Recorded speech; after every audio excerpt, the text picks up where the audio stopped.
What up, guys? So I just finished Castlevania Season 2, the long-awaited return to the Netflix series. Originally 4 episodes, now is 8. And boy, oh boy, it is awesome, I gotta say, in the least. Like, there are some things about it that kind of drag it down a little bit for me, and I'll get into those a little bit later. But overall, I thought it was awesome. I thought it was about as good, maybe a little bit better, especially with the action. And I'll definitely get into that a little bit later on. But overall, I think it was a little bit better than the first season. I felt like the first season was a little bit more. I don't know. I don't know if you would call it like tightly knit, I guess. There was less happening. So, like, the story itself that it revolved around was a little bit more constrained, I guess you can say. But for the most part, I thought it was enjoyable. I did think that there were parts that kind of. Oh, by the way, there's going to be spoilers. But first, I'm just doing my initial thoughts. But yeah, I felt like there was parts that kind of just dragged or focused a little bit too much on parts that I personally wasn't that interested in, really. But I mean, for the most part, the characters were really great. I liked how they fleshed out the characters a little bit more, fairly efficiently too. Like, not, I felt like they didn't use like a lot of boatloads of dialogue to just go into the characters and exposit load after load of character backstory and everything. There was little bits of snippets here and there, and I mean, I guess there was a couple parts where it seems like, oh, okay, they're just gonna shove this part in just to give this character something. But I feel like at least they gave each character something. Like, each character had something to bring to the table in terms of backstory or fleshing out of their characters or character motivations, you know? Especially with the human characters which were a part of Dracula's court. It's like, why are the humans on the side of exterminating humans? And we get the answer as to why this is. Like, Isaac especially, I think is especially interesting, and they do something really interesting with him at the very end of the season, being literally the only guy left standing on Dracula's side, which I thought was awesome. And I mean, props to Dracula's character too. Like, at the very end there, he actually throws Isaac away. I mean, he doesn't like throw him away in hatred. He throws him away to like save him, basically. I think, but basically, the only person who was loyal to Dracula to the like at the very end, he throws him through the transport mirror, and yeah, like the setup for him for season 3, I'm really looking forward to what he's going to bring to the table in season 3. But I guess we're going on to characters since I just started with them.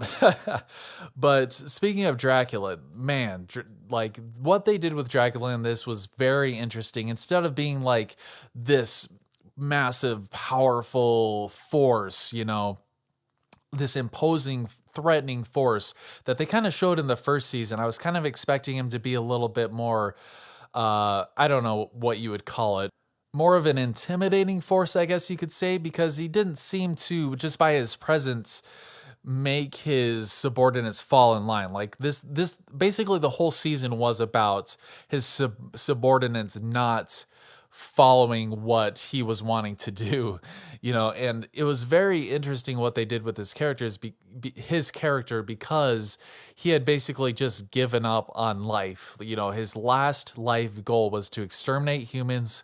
That's basically all he cared about, because like, his wife is gone. That was basically like his whole life. Even though he still has his son, like, how does his son feel about that? It's like, hey, Dad, I'm still alive here. Like, what am I, a chopped liver? But basically, they're just kind of following up what they did in the first season, episode 1. I mean, he goes through this like traumatic experience in this rage, tells all the humans, hey, I'm going to kill you in a year. But he basically is just kind of going down this dark abyss of emptiness, of nothingness, of basically, and they even say it in the series, he's committing, it's the longest suicide ever, because they show that he hasn't been feeding, he's getting weaker, and they show even this weakened Dracula. Holy crap, man. That last battle was awesome, and I'll get into that in a second. But basically, what they did with Dracula's character was, I thought was really interesting, and I thought that was way more interesting than just making him like the big bad guy. I'm bad. I'm gonna go kill all the humans. All of you subordinates, just follow me without question, and then the good guys have to come and stop me. So I thought I liked how layered the story was. But speaking of how the story was here, I don't know. It felt somewhat unbalanced, especially with when it comes to the pacing. I felt like a lot of the episodes were really heavily, a little bit too heavily focused on like Carmilla and her plan to get rid of Dracula. Basically, the second she arrives, she's plotting against him. And I felt like maybe there could have been, I mean, granted, it's only 8 episodes, but maybe there could have been something there for her to say, okay, I'm going to follow Dracula. But then she's like, wait a minute, there's something off about this guy. Something's not right. He doesn't care. He's giving up on everything. We need a real ruler. We need me to rule, or something like that, you know. And basically, but pretty much it seems like she has the plan of taking over him from even before she even gets there. Practically, she obviously has her own army and stuff like that, which we see when his castle goes to Barela, I think is what that town's called.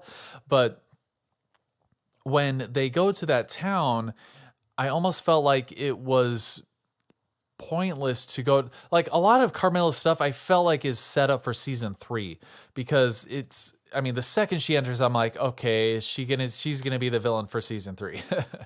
Part of me kind of wishes that Dracula still lived through this season, and their little scuffle at the end here was felt climactic in a way, but there was more foreshadowing for, hey, Dracula is still alive, but I felt like there was too much finality for it to make sense for Dracula to still be alive. But who knows, maybe they will bring him back or something. I mean, we got those Forge Master guys. Maybe they'll see Dracula's ashes, and well, I guess they'd have to go to the castle for that. So who knows how they would do that. But maybe Dracula's not dead. But part of me kind of thinks that he should have stayed alive through season 3, and then we get the emotional climax, because then we have a little bit more personal stuff between Trevor Belmont and Sypha and Dracula, whereas those two guys didn't have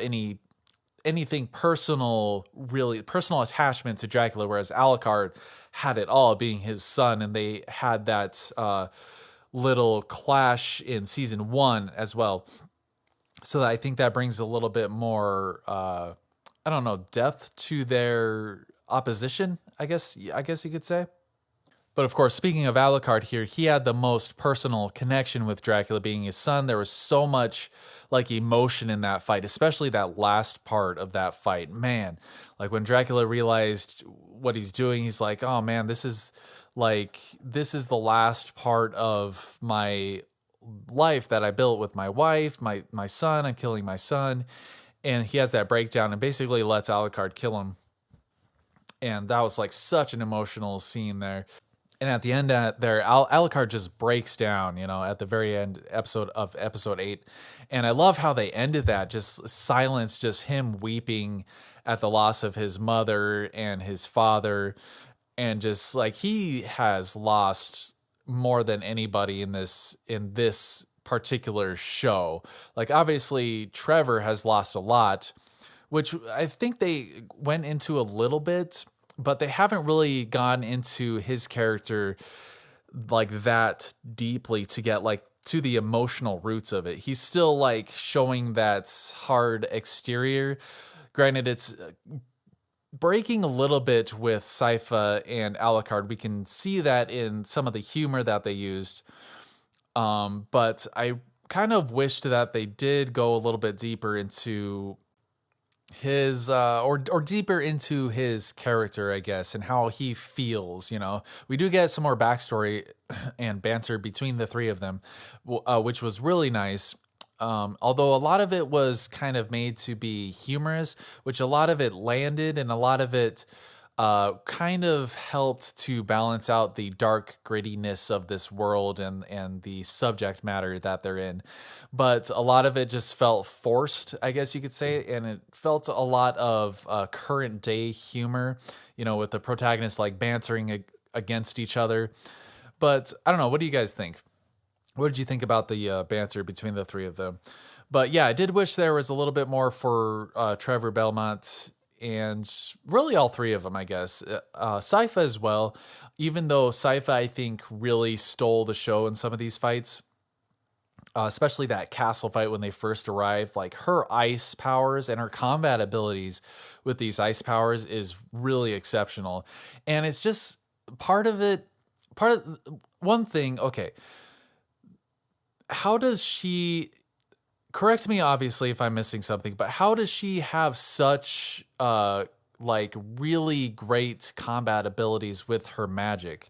In the first season, sure, okay, she has these fire powers. That's really cool. She has this magic stuff, but now she's like able to be like on par with Trevor and Alucard, who have years and years of experience hunting vampires and being a vampire and having vampire powers and everything. And she's basically keeping up with them with her ice abilities and using and utilizing these magical abilities in combat. And the whole time I'm like, this is freaking awesome. Sypha is like one of my favorite characters in this whole show.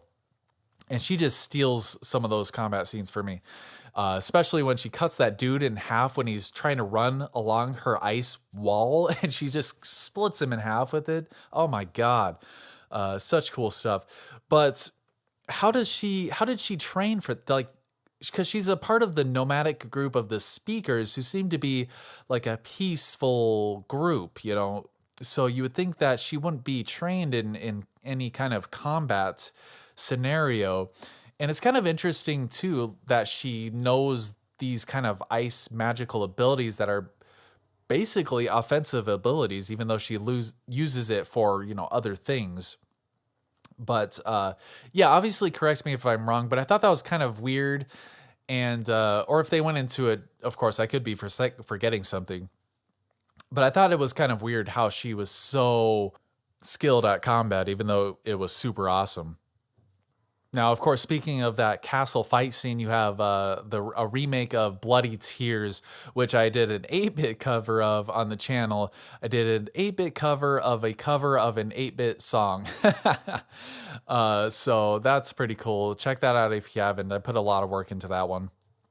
But anyway, that castle fight scene has got to be like the best fight scenes, possibly this entire year of fight scenes, maybe even rivaling Infinity War. I mean, I liked it that much.